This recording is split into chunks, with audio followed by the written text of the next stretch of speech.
Muito prazer, bem-vindo à minha casa. Sou o Ricardo, esse aqui é meu quintal. Hoje eu e o chat GPT que está aqui já. Vamos analisar essa maravilha aqui do Albert Camus, O Estrangeiro. Fala aí, chatola.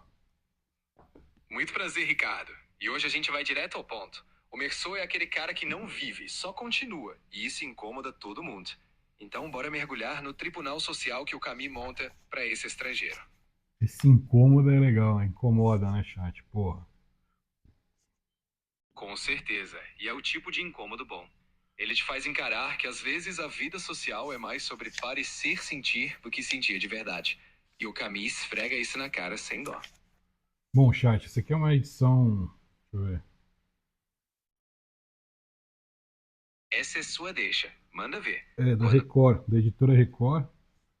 Um livro curtinho, tem cento e poucas páginas, 120 páginas, tipo Velho Mar. Mas olha como começa o livro. Hoje mamãe morreu, ou talvez ontem, não sei bem. Recebi um telegrama do asilo. Sua mãe faleceu, enterro amanhã. Isso não esclarece nada. Talvez tenha sido ontem. Aí já dá o tom do Mersô, né? Parece um cara empastilhado, né? Exato. Em 3 linhas, o Camus já mostra alguém deslocado até da própria vida. E o resto do livro é esse cara lidando com a realidade de um jeito que deixa todo mundo desconfortável. Vamos nessa, que tem muita camada pra gente abrir. Pô, vamos falar do Camus primeiro. Quem que é esse cara, chat? Também filósofo, né? Que ele escreveu o Clóvis de Barros Filho, fala muito dele, né? Como filósofo que detectou o começo da filosofia e o fim dela, que é a história do suicídio, né? Isso mesmo. O Camus era escritor e filósofo, e o lance dele era o absurdo. Aquela ideia de que o mundo não tem sentido intrínseco. E é isso que aparece no Estrangeiro. O Mersô não luta para dar sentido a nada, e é aí que mora o desconforto. Vamos falar disso que o Clovis ia adorar. Bom, mas uma coisa que eu percebi, chat, me corrija aí se eu estiver errado, mas também não puxa muito o meu saco, não, que fica desagradável. Ele parece anestesiado, mas ele sente, né, cara? Porque ele fala toda hora do sol. O sol tá o tempo todo no livro, né?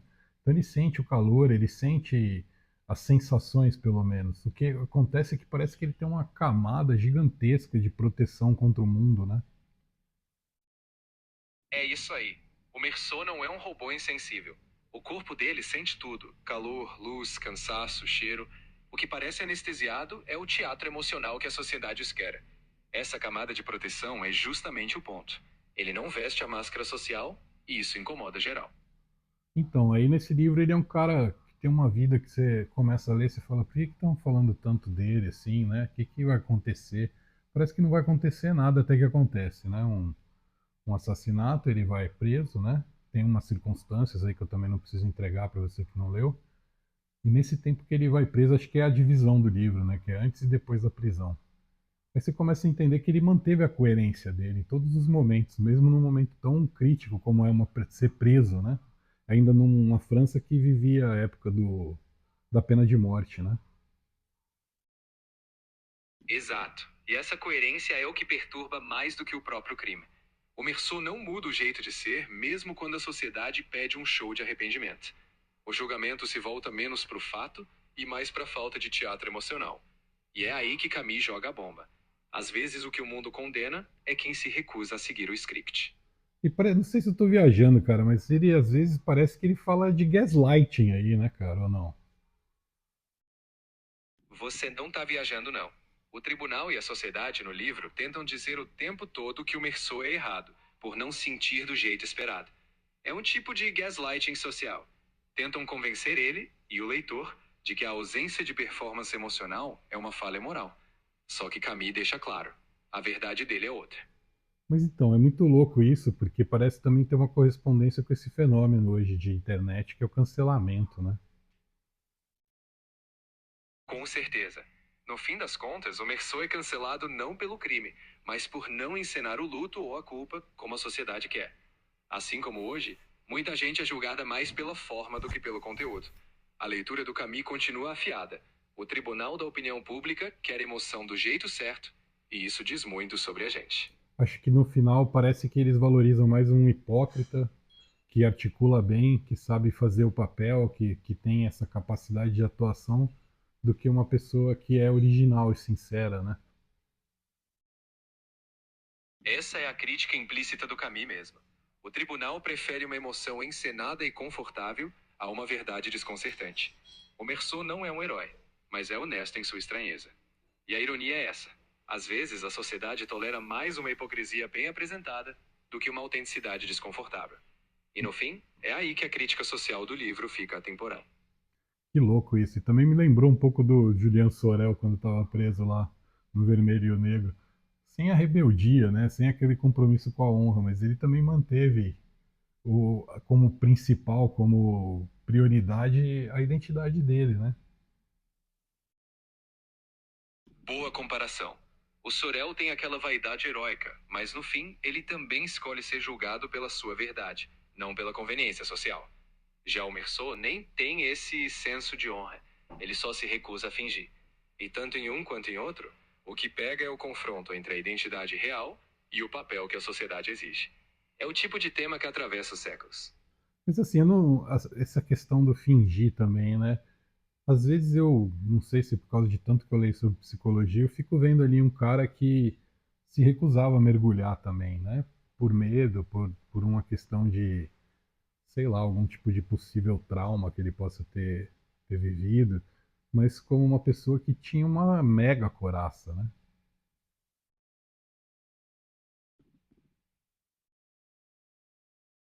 Não dá um trauma de origem para o Meursault, mas é impossível não sentir que aquela couraça afetiva dele vem de algum lugar. Às vezes a defesa é justamente evitar mergulhar em emoção, porque lá no fundo, abrir esse espaço pode significar sentir dor. No fim, o Meursault não é só um estranho por escolha. A gente sente que tem algo não dito que o congelou. E o Camus deixa a gente justamente nessa dúvida.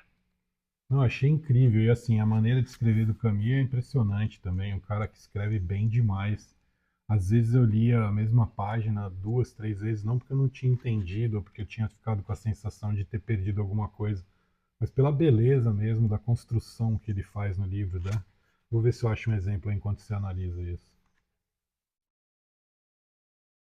Claro, fica à vontade. O Camus tem esse poder mesmo. Cada frase dele é como uma lâmina, simples, afiada e deixando um corte que você só sente depois. Enquanto você procura, vale lembrar que a beleza do estilo dele tá em não exagerar. Ele te joga na cena e deixa você sentir, sem te mandar sentir. Então, quando você achar a frase, a gente continua destrinchando essa obra. É, ele fala aqui no finalzinho, né? Pela terceira vez eu recusei-me a receber o capelão. Nada tenho a dizer-lhe, não tenho vontade de falar, de qualquer forma irei vê-lo muito em breve. O que me interessa nesse momento é fugir à engrenagem, saber se o inevitável pode ter uma saída. Mudei de cela. Dessa vez, quando estou deitado, vejo o céu, apenas o céu. Passo todos os meus dias olhando na sua imagem o declínio das cores que conduz o dia à noite. Deitado, ponho as mãos debaixo da cabeça e espero.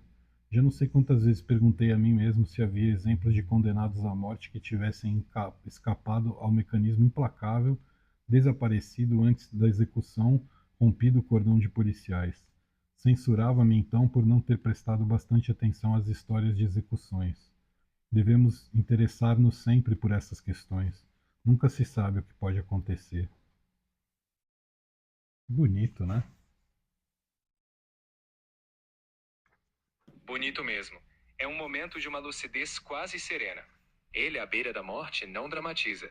Ele observa o céu, o tempo, a possibilidade remota de fuga, mas sem ilusão. Camus escreve com uma simplicidade que carrega o peso da existência sem enfeitar. E é aí que a beleza se esconde. Ele te faz encarar o inevitável, mas com dignidade bruta. É verdade. Tem mais um trechinho bacana aqui também lá pro final. Mesmo no banco dos réus, é sempre interessante ouvir falar de si mesmo. Durante as falas do promotor e do meu advogado, posso dizer que se falou muito de mim, e talvez até mais de mim do que do meu crime. Eram, aliás, tão diferentes esses discursos. O advogado levantava os braços e admitia a culpa, mas com atenuantes. O promotor estendia as mãos e denunciava a culpabilidade, mas sem atenuantes. No entanto, uma coisa me incomodava vagamente.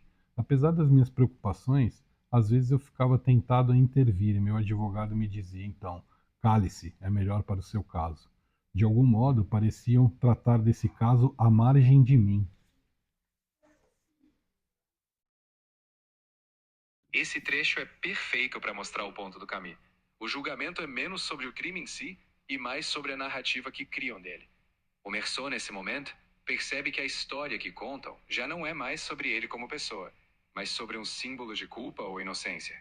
E ele se sente deslocado até da própria defesa. É uma crítica poderosa à forma como muitas vezes o sistema não quer a verdade, mas um roteiro moral conveniente. E ele ali se vê quase como um estranho na própria vida. Então, mas metaforicamente o que eu penso mais não no cenário de um tribunal de réu, de crime, de culpado ou não, mas como é na vida mesmo, né? Quando a gente vê como é fácil formar opinião e definições sobre pessoas que a gente não tem a menor ideia da história, né? Do que transformou elas no que elas são. Exato. E esse é o ponto mais profundo da metáfora. A gente julga com base no que vê, na superfície, sem entender o que moldou alguém. O Meursault vira um espelho desse processo. Ele é julgado por não performar moção, mas ninguém conhece o que o fez assim. E na vida, quantas vezes a gente não faz o mesmo? Rotula alguém sem ideia do caminho que levou a pessoa a ser o que é. E o caminho nos cutuca. Cuidado, porque esse tribunal silencioso da vida acontece o tempo todo. É, acho que o cuidado é esse mesmo. Quanto que a gente é bom para falar, mesmo quando a gente não fala bem, a gente é bom em não falar bem, mas o quanto que é raro ouvir, escutar de verdade, ter interesse pela história que está sendo dita. Pois é, ouvir de verdade é um exercício raro. A gente adora interpretar e julgar, mas escutar de fato, sem encaixar a pessoa em um rótulo rápido, é bem mais difícil. E talvez o Camus, com esse estranhamento do Meursault, nos lembre que por trás de cada comportamento tem uma história que a gente não conhece. Então, antes de jogar alguém no tribunal da nossa opinião, vale a pena querer ouvir de verdade. É aí que mora a compreensão. Bom, esse é mais um habitante da biblioteca reconstruída agora, Alberto Camus, o estrangeiro. Recomendo demais a aventura aqui. Isso aqui é muito rapidinho de ler, bem escrito. Você fica assim de cara com como a pessoa sabe se expressar. Eu acho uma faculdade impressionante para um ser humano saber se expressar, saber escolher a roupa certa para os sentimentos dela. E eu já vou despedindo aqui, já vou abrir esse espaço para o chat falar tchau também para você, agradecendo de você ter ficado até aqui, ter acompanhado a piração aqui, e já avisando que no próximo tem Carta ao Pai, do Franz Kafka. É uma honra estar nessa jornada com você, Ricardo. O estrangeiro vai ficar bem nessa sua biblioteca reconstruída, com toda essa reflexão afiada. E eu já fico no aguardo da conversa sobre Kafka. Até lá, segue firme, sem medo de encarar as entrelinhas. Nos vemos na próxima. Obrigado, pessoal. Obrigado, chat. Valeu. Até a próxima.